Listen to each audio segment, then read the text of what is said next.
Ladies and gentlemen, the next speaker is no stranger to tough times. No stranger to managing the economy when the going gets rough. He's the man who held the financial reins when the world was facing crisis after crisis. And he did it with calm, with confidence, and with unmatched experience. As the old people say, you never miss the water till the well runs dry. And under his watch, the well never ran dry. He is the Member of Parliament for Diego Martin North East, having proudly served his constituents for over 3 decades. He is the Deputy Political Leader of the People's National Movement for Legislative Matters. And from 2015 to 2025, he served as Minister of Finance. And let's not forget, during some of the most difficult economic times in our nation's history, you still got your salaries on time.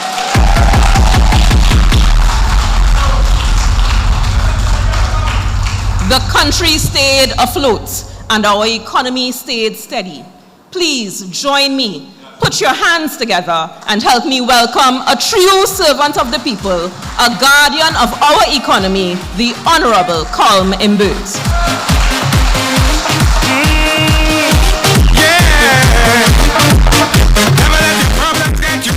Great is PNM.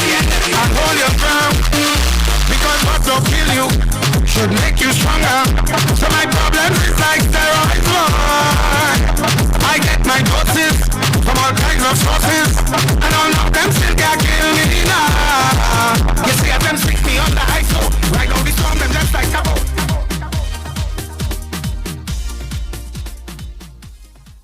Off my shirt like Hulk, because I had to go back in the Parliament. Now, let me say a pleasant good evening to all members of the PNM Executive, all members of the Port of Spain North St. Anne's West constituency, all other PNM members and supporters, the media, invited guests. Let me explain what's happening here tonight. Normally, it's a tradition, and it has been a tradition for the PNM for the last, I don't know how long, 50, 60 years?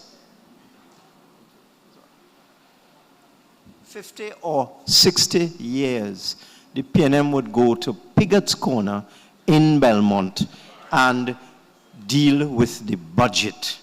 Whether we're in government, whether we're in opposition. We're here tonight because it's a rainy season, so we didn't want to get rained out. And this is a beautiful venue. Let's give it up for the Port of Spain North, Journeyman Avenue.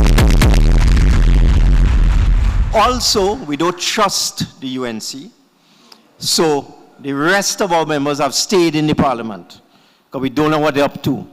They might try to pull a skull and end the debate if they see us leaving. So I have come first. Shortly, Mr. Scotland will join us. He will speak after me.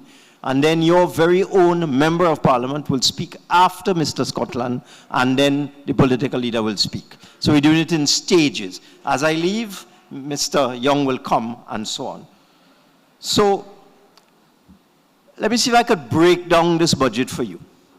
In 2015, we were appointed to the government, to the cabinet, on the 12th of September. Well, the 11th of September, 2015, actually.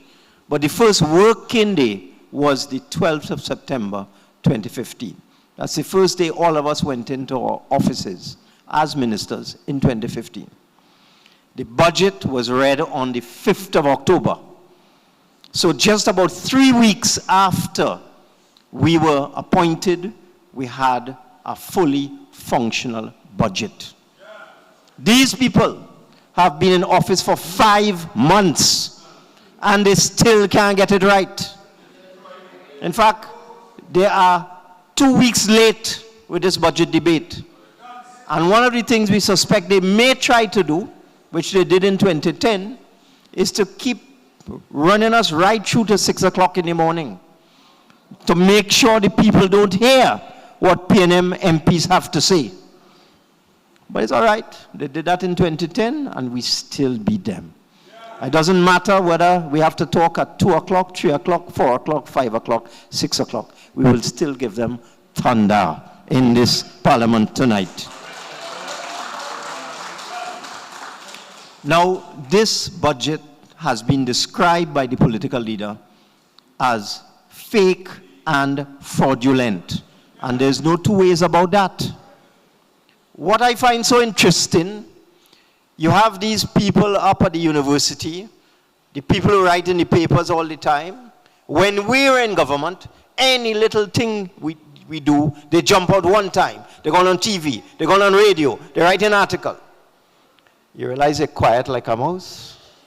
They're not saying a word. But let me tell you what they are not telling you.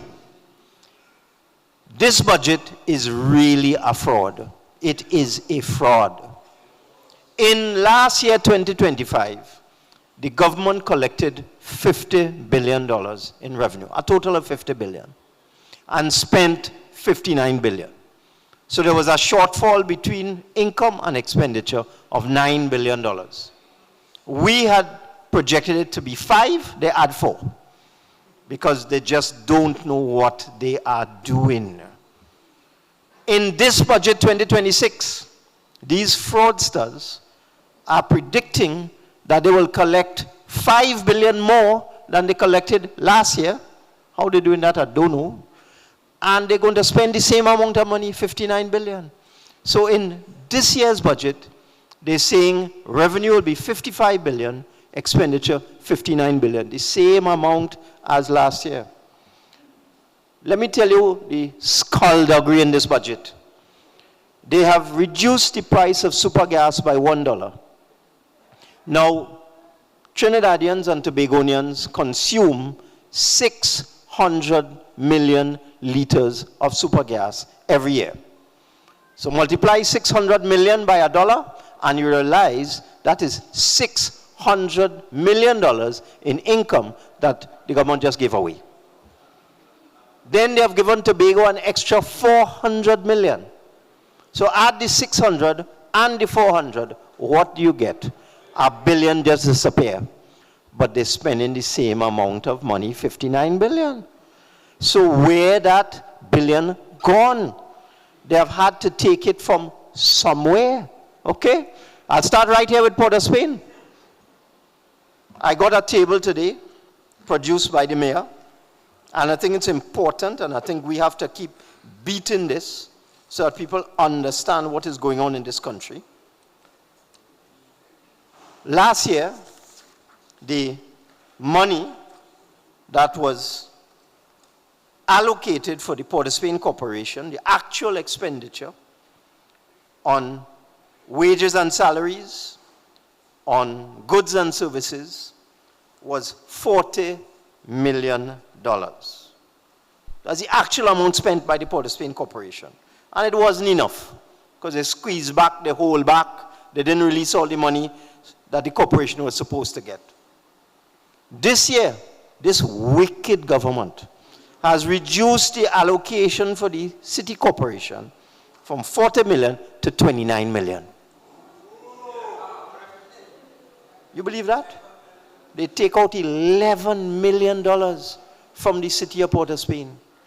And I could just give you one item where I could see it's deliberate. They have cut an item called contracted services, which is basically used for garbage collection in the city. Last year, the corporation spent $20.5 million on garbage collection. And they struggled with that 20.5. It was hard. There were complaints, as you know, about garbage in the city. This year, they give them $13.5 million for the same thing. They take $7 million out of garbage collection for the city in 2026. Now what is going to happen? The corporation will run out of money. It won't be able to collect garbage. The city will get stink and dirty. And what will happen? They will say it's the PNM fault. So we we have to fight them. We have to protest. This can't continue. This kind of wickedness can't continue. And let me tell you, let me show you something else. Another piece of wickedness they have done. That is what is called recurrent expenditure. There are two types of expenditure in our budget. Expenditure on wages and salaries and allowances. That's called personnel expenditure. And goods and services, which is electricity, vehicles, materials, repairs, training, same garbage collection I just spoke about. The other type of expenditure that every corporation gets and is entitled to is called development program. Now the development program is to pave your roads, clean your recreation grounds, maintain your cemeteries, and do everything that the citizens who reside in the city of Port of Spain require. Clean your drains. That's what the development program is for. Let me show you what's going on.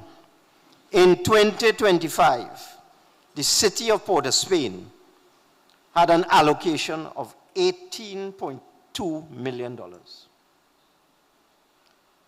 Guess what they're giving the city of Port of Spain in 2026? 18 million in 2026 to 2025 to deal with all the issues in the city. $5 million in 2026. $5 million. Think it easy. But that's not all. Diego Martin got $17 million last year.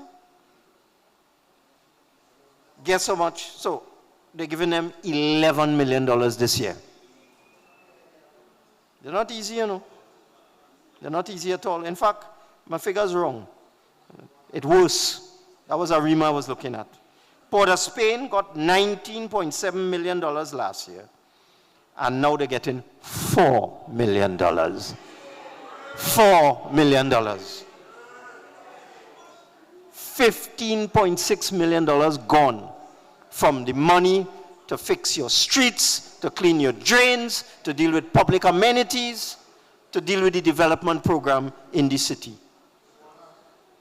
You know how much that is? 19 gone to 4. Hold on. 0.14. 17 gone to 5. San Fernando, 20 to 18. Well, they ain't cut them much because half of them is UNC there. San Lavantil, cut. Tunapuna Piaco, cut. Arima from 18 to 5. Check this out. Shogunas. Shogunas got 17 million now. Understand the numbers I'm giving you. You realize PNM Corporation and UNC Corporation got the same amount last year. Same amount, eh? Arima gets 16, Shogunas gets 17. Kuva gets 17. Diego Martin gets 17. So PNM was sharing equally. Check this out. Shogunas got 17 million in 2025. Guess how much they're getting in 2026? $37 million. So while they cut Port of Spain by $15 million, they increased Shogunas by $21 million. Hold on. PNL-DB got 17 million like Diego Martin and Port of Spain and Arima in 2025. $38 million for PNL-DB in 2026. They're gone up by $21 million. Princess Town got $17 million. Again, it was almost the same in every corporation in 2025. They're gone to $37 million in 2026. And I'm just talking about a small part of the budget, you know. You see the wickedness of these people? I mean, the thing with garbage collection really upsetting me. If the corporation spent 20 million last year, how you could give them 13 million this year? Clearly, you're up to no good. Clearly, you're up to something. And that is not all. That is not all. You see, I explained $1 billion disappear. 600 million gone to Supergas, 400 million gone to Tobago. This is how the $1 billion disappearing it. They're taking it away from PNM areas and PNM corporations. Taking it away. That is how they make up that $1 billion. In addition, look at all the new taxes they're imposing on people in this budget. And they feel they're smart, you know. They feel they're smart. Let me start with national insurance. The leader in her speech today made the point that the former leader of the opposition, who is now the prime minister, protests when the idea of increasing the retirement age was even raised for consultation. PNM was doing consultation on that in 2021. And just the idea of PNM consulting with the trade unions and so on, she started to scream and get on.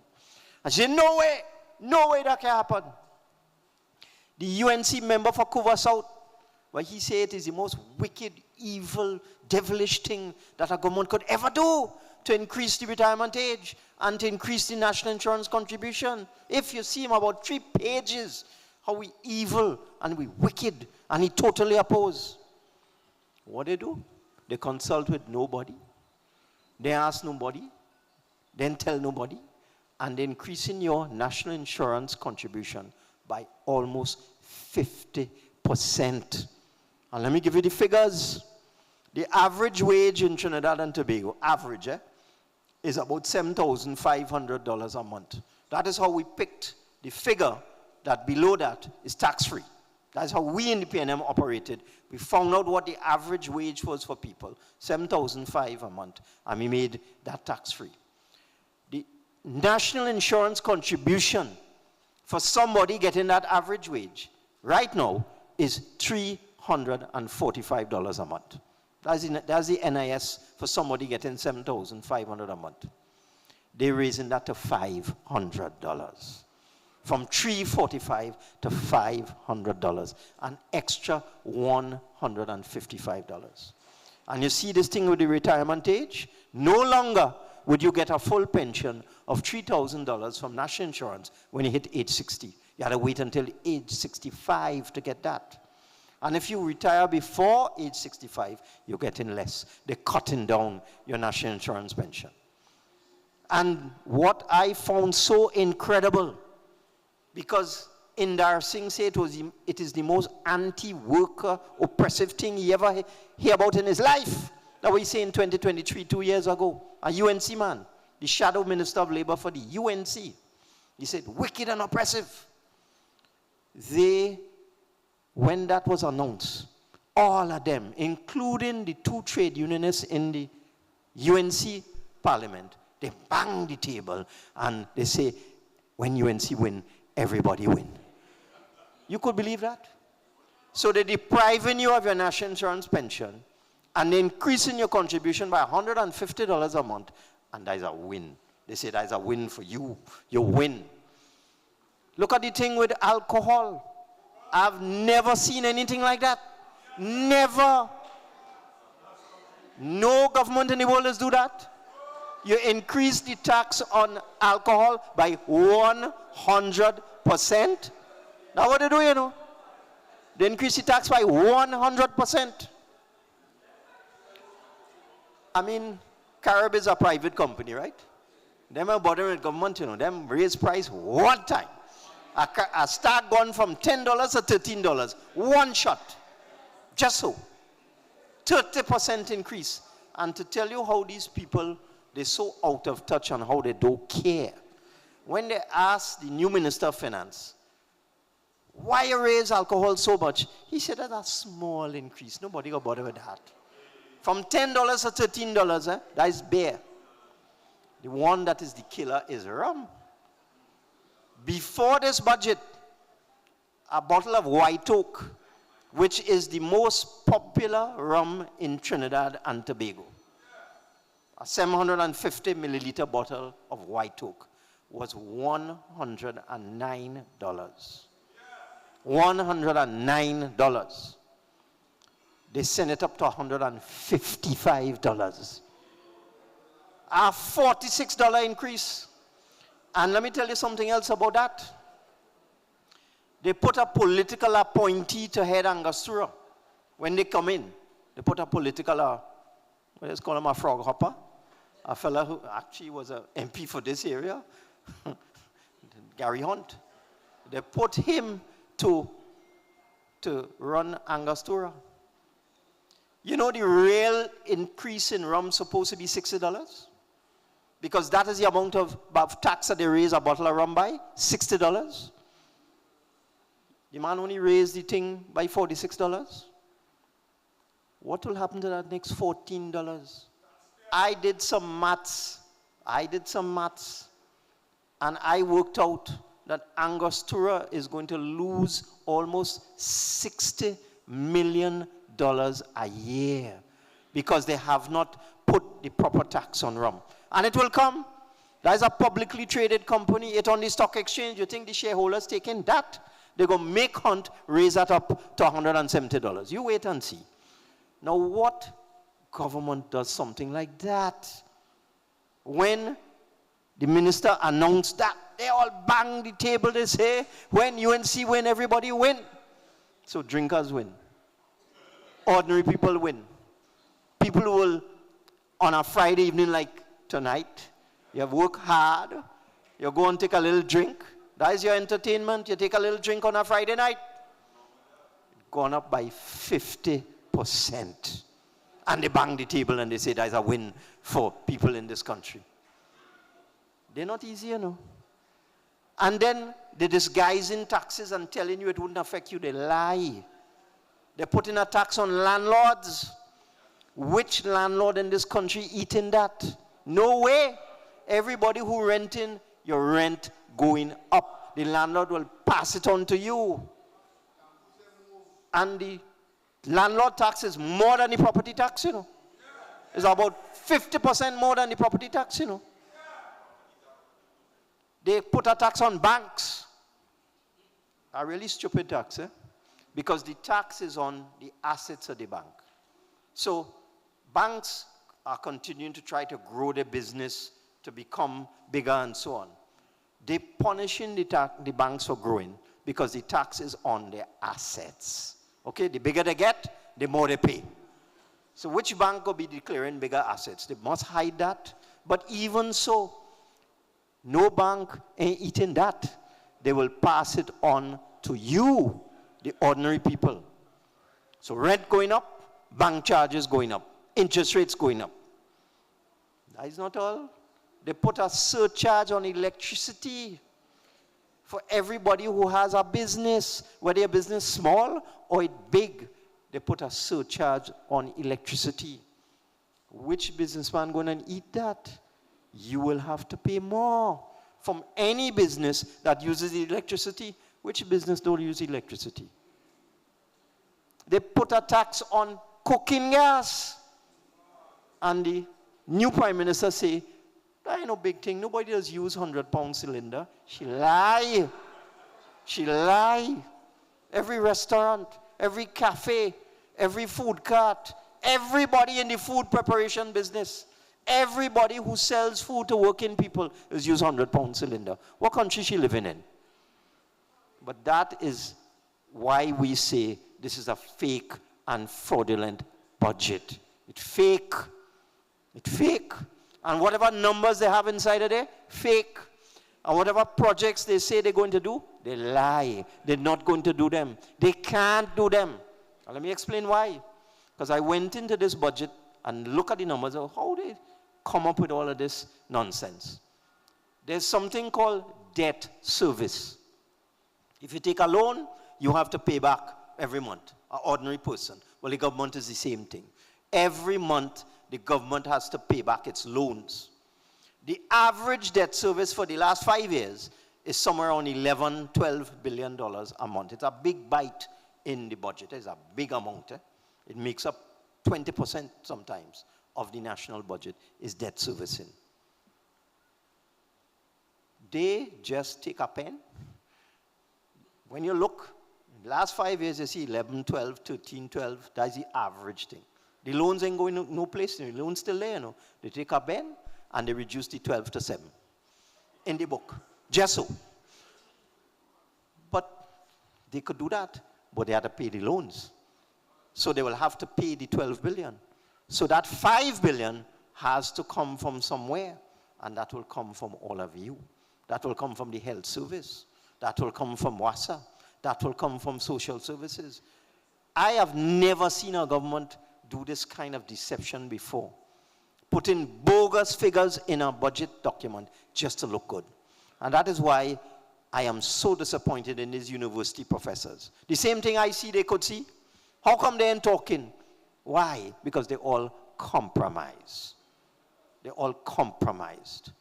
So you have a whole bunch of taxes inside of here. Increase in cooking gas, increase in electricity, landlord tax, increase in the price of rum, increase in the price of customs duty. They double the customs charges, double it. So this thing they do with gas, I joke. Not everybody will save that money. Not everyone, not every working person in Trinidad and Tobago will save that money. You can't tell me every car only have one person in it. It must have two. So that means it's $25 savings you might get when you go to the gas station. You might get $100 savings for the month. But again, 150 more on NAS alone coming at you. And then more for food, more for rent, more for bank charges. That is what this budget is all about, and it's all fake. So, we've been through this before. I mean, you're not dealing with serious people. I see the Minister of Finance get up and say he taking VAT off a cucumber, lettuce, and tomato. Well, that is a crazy man. He mad. VAT was removed from those items in 2016, 9 years ago. Yes, by me. Yes, I do that. I take VAT off of all vegetables and meat and everything that is not processed, unprocessed food. The man can even read. The first item on the VAT list was unprocessed food of a type for human consumption. This stupid man don't know that mean tomato and vegetable and chicken and beef. I mean, it's really hard to deal with these people, you know. It's hard. Man, get up and say, taking VAT off coconut water, lettuce, tomato, cucumber, and salt. Salt. You're going to suck salt. That's why I take VAT off of salt. I mean, I'm laughing, but this is not a joke. You're dealing with rank amateurs. Rank amateurs. You're dealing with people who don't understand what they're doing. You're dealing with people who have already crashed the economy. When I listened to that budget address, I wondered to myself, how come there's no economic analysis in this budget? Every minister before him, me, Dukaran, Hawaii, Motley, every minister of finance would give you an economic analysis of the economy of Trinidad and Tobago. The man didn't say a word. I said, well, what is this for? He spent about an hour cussing PNM. He spent about an hour saying Miss Bissessa is the greatest thing since sliced bread. And then he spent the next hour lying. Okay? That was his thing. 3 hours. Cuss PNM, praise Kamla, and lie. Equal hours. But the man didn't talk about the country or the economy. I said, something wrong. When I went into the documents, I figured it out right away. We came out of COVID. COVID was rougher. It was hard. But we survived. We survived because of the PNM.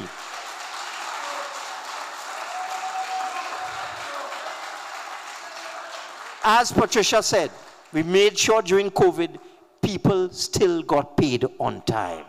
We protected people. But the economy took a lasher because when COVID came, business shut down, people stopped buying goods and services, oil price went down to zero, all that sort of thing.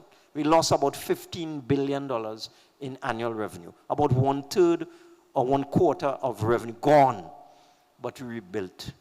By 2022, just 2 years after COVID, the economy was growing again. We had economic growth in 2022. And we had economic growth in 2023. And we had economic growth in 2024. You know, when I go in the book, what I see? The economy decline in 2025. So they have reversed the growth path that the PNM had put our economy on. They have reversed it. We had 3 continuous successive years of economic growth. Building industries, employing people. 3 continuous years, 2022, 2023, 2024.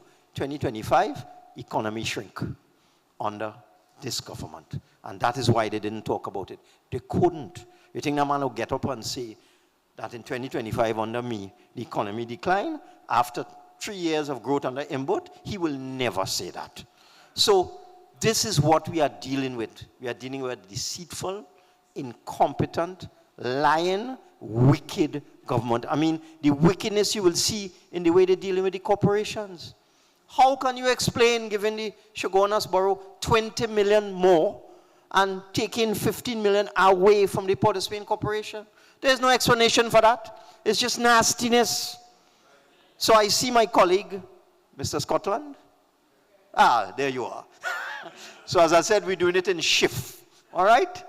I haven't spoken in the debate yet. So I will still be speaking. Whether I had to talk at 3 o'clock tomorrow morning or 8 o'clock tomorrow morning, I will be speaking, and I will have a lot more to say. So, keep the faith. I know it ain't easy. Keep the faith. But we in PNM have been here before. We were here in 90s. It's all right, they could throw me out, no problem. Throw me out 5 times. That's cool. That's a distraction. Ignore them. We ain't bother with that. We're dealing with a budget. They could throw it all away. It's the budget we're dealing with. So keep the faith in the PNM. We've been here before, and we have triumphed. That is why we say, great is the PNM, and it will prevail. Thank you. Great is the PNM. So my problems is like steroids, boy. I get my doses from all kinds of sources, and all of them still can't kill me now. You see, as them sink me on. That, my friends, is what unmatched experience looks like. The Honorable Colm Imbert. Thank you, Mr. Imbert.